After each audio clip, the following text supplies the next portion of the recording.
Imagine a single man whose genetic signature still lives inside 16 million people today.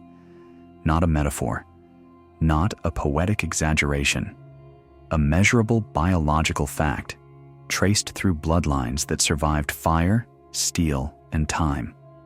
A man who did not build power only with swords, horses, and conquest, but with a system designed to erase entire peoples while preserving their usefulness, a system that transformed women into vessels of continuity and men into obstacles to be removed. This is not a story about greatness. This is not reverence. This is a dissection. Most people know the legend of Genghis Khan, the orphan who rose from hunger and betrayal, the unifier of warring steppe tribes, the architect of the largest contiguous land empire ever assembled. From the shores of the Pacific to the edge of Europe, his name moved faster than armies. It arrived before the banners. It arrived before the arrows. Statues immortalize him in bronze. Histories praise his tactical genius. Military academies still study his campaigns. But legends are polished surfaces. They reflect light and hide machinery. Beneath the cavalry charges and battlefield brilliance operated a colder engine, one that treated human beings as resources, one that calculated terror, reproduction, and obedience with the same precision as logistics. Temujin understood something early. Conquest is temporary. Bloodlines are permanent.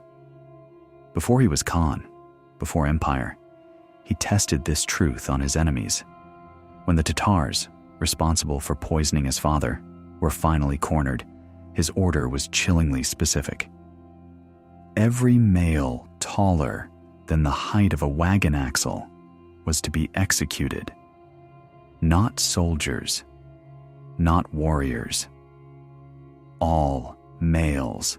Boys were pulled from their mothers' arms, forced to stand beside carts, measured not by age, but by height. A single glance sealed their fate. Thousands died. The women were spared. But sparing is the wrong word. They were seized, cataloged, distributed. The most prominent were absorbed into Temujin's own household, taken as wives or concubines, not as trophies, as strategy. This was not rage. It was policy. Erase the male line, absorb the female line, and the people without killing every body. Once the method worked, it became doctrine. Enemies were not simply defeated, they were restructured. When the Merkit were crushed, their leader's widow, Torigana, was absorbed into the ruling lineage. Years later, she would rule the empire herself as regent, commanding princes and generals. When the Karayat were destroyed, a noblewoman named Sorgagtani Beki was married into Temujin's family. From her came sons who would rule China, Persia, and the Mongol heartland. One woman, 4 emperors, a single political marriage seeded continents. The message was unmistakable and repeated again and again. Kill the men, take the women, own the future. But conquest alone does not hold territory. Fear fades. Armies move on. To bind an empire stretching across half the known world, Genghis Khan needed law. A law that reached into tents, beds, and private thoughts. In 1206, on the banks of the Onon River, the tribal leaders gathered.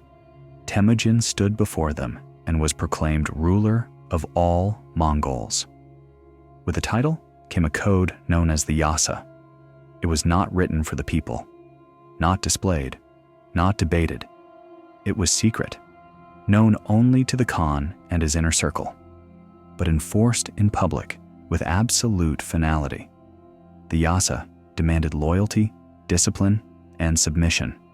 It governed military conduct, daily behavior, and, most critically, sexual life. Adultery meant death, for men and women alike, for nobles and herders alike. 2 unmarried lovers discovered together were executed without exception. Consent was irrelevant. There was no fine, no pardon. A man could possess multiple wives and concubines, but approaching another man's wife was a capital crime. Sex was not intimacy. It was regulated property. The shadow of the Yassa stretched everywhere, from the poorest yurt to the inner chambers of the royal household. Everyone lived inside its silence. Discipline extended far beyond sex. Urinating in rivers or springs meant death. Failing to pick up an item dropped by the rider ahead could mean execution. Washing clothes in running water during campaign could end a life. These were not arbitrary cruelties. They were survival strategies, enforced with terror.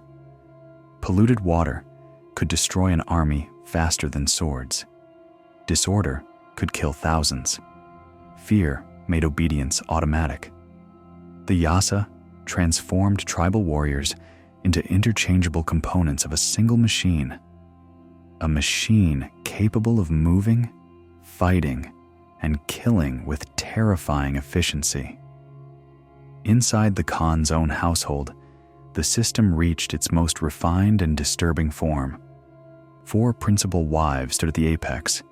Each commanded her own orda, a massive traveling court, a palace on wheels. These were not tents. They were moving capitals, heavy with gold, servants, livestock, and political influence. Below them were dozens of lesser wives. Below them, hundreds of concubines, organized, supervised, accounted for.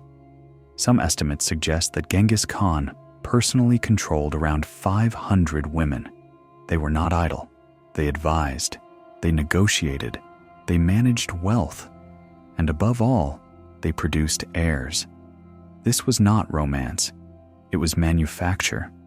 The empire reproduced itself inside these mobile courts. Even death did not interrupt the system. When Genghis Khan died in 1227, his son Ogedei inherited not only armies and territory, but women.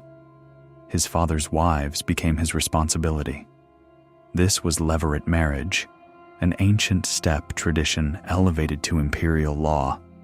A son inherited his father's widows, except his own mother. That boundary was absolute. Everything else was property. Foreign observers were horrified. European envoys wrote of it with open shock. But to the Mongols, it ensured that wealth, alliances, and reproductive power never escaped the lineage. Women came with herds, with servants, with political weight.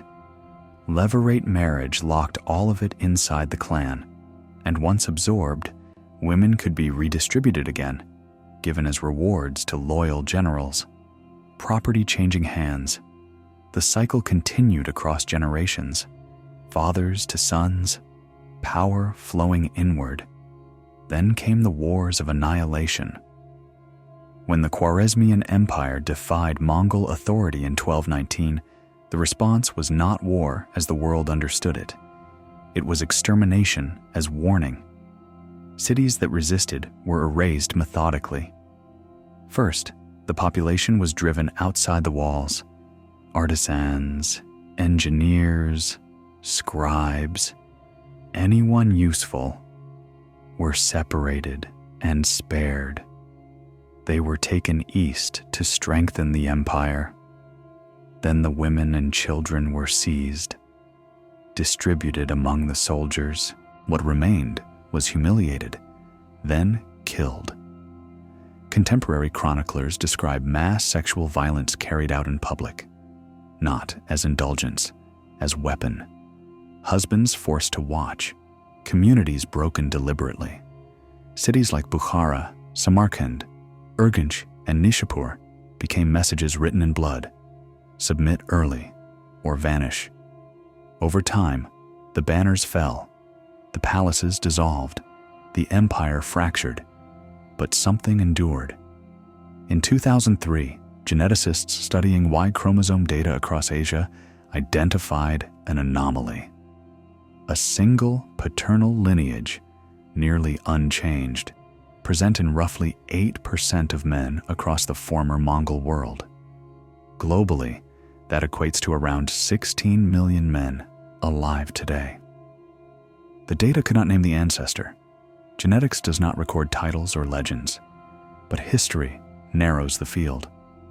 Only one man fits the time, the place, and the scale required to leave such an imprint.